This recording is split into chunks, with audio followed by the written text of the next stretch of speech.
Hi everyone, this is a video for Dirt Rally 2.0 and the settings mainly for the PC, although these will work on, on the consoles as well.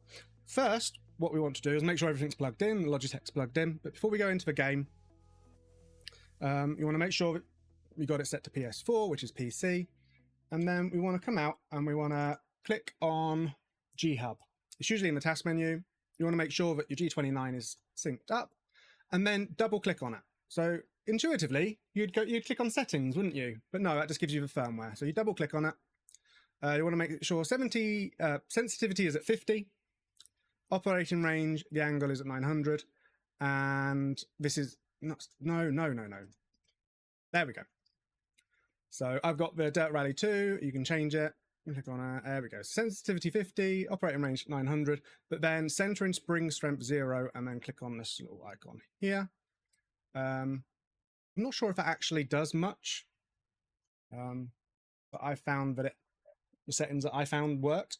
Now you can go back into, once all this is set and saved, you can go back into Dirt Rally 2.0 and you can go across to options and extras, and it should recognize your input as a Logitech G29 or the Xbox equivalent. And then you can click on that, but you can also device options, calibrate, and load device preset. Calibrate the device. This will basically see the extent. Should we do it? Yeah. So you just turn it all the way around and then click continue. Then you go back and do it to 90. Click continue. And then you press down on the pedals as far as they can go. And then it sort of just shows you that it's done, and that will help. It'll make sure that what you've set in the G-Hub is linked to the game. So if you click on the Logitech G29 on the X, then you can see lots of different settings. You can adjust these if you want. Obviously, if you have a gear stick module thingy, then make sure go down, make sure it's all bound. But you have to go into the settings and change it from automatic transmission to either sequential or manual, a H pattern, depending on what you've got.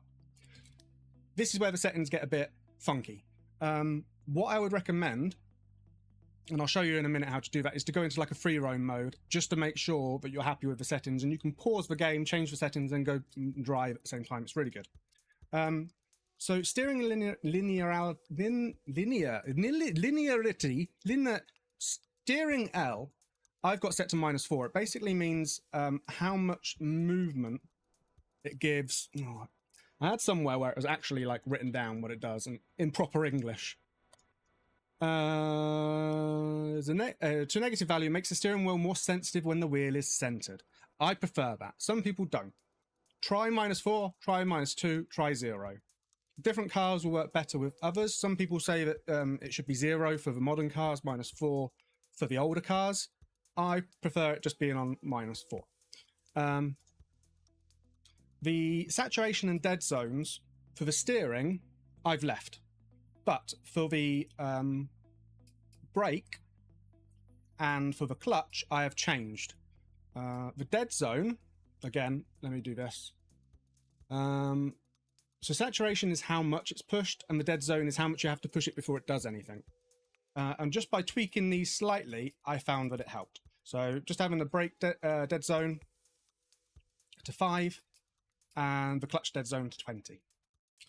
Right, vibration and feedback, you want that on, obviously, but the wheel can feel really heavy when it has its default options, and these values help that a little bit. Self-aligning torque, set that to 65. That's basically the force feedback.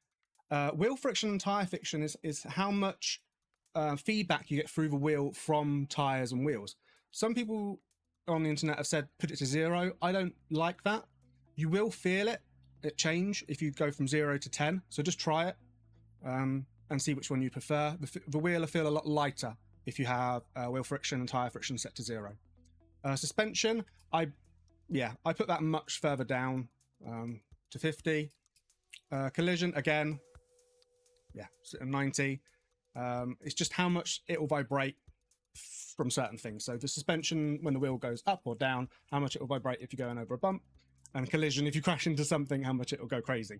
Again, you can move those up and down. I've got it set to 50 and 90. These are good sort of guides for having like a baseline and then choosing different things depending on what you want to do later on. Soft lock is basically how, if you're pushing the wheel, because it's 900 degrees of motion on your wheel, if you're pushing the wheel further past what the actual car would be able to do with their wheel, then you'll feel it basically, rather than you actually just keep on going.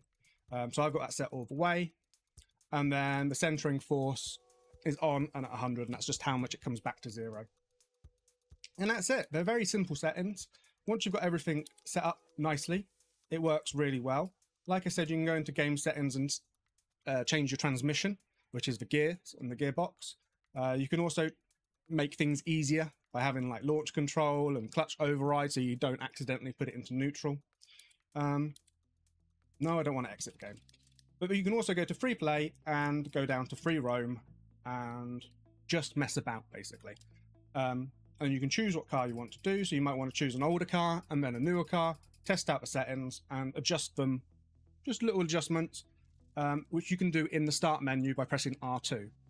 Go down, change the wheel a little bit, carry on driving, see what it feels like. It's just an open area. It's not an actual rally course, so you don't have to like, actually try. You can just mess about, and it works really well. Hopefully those settings help you. If you've got any settings that you think would work really well, and put them in the comments by all means.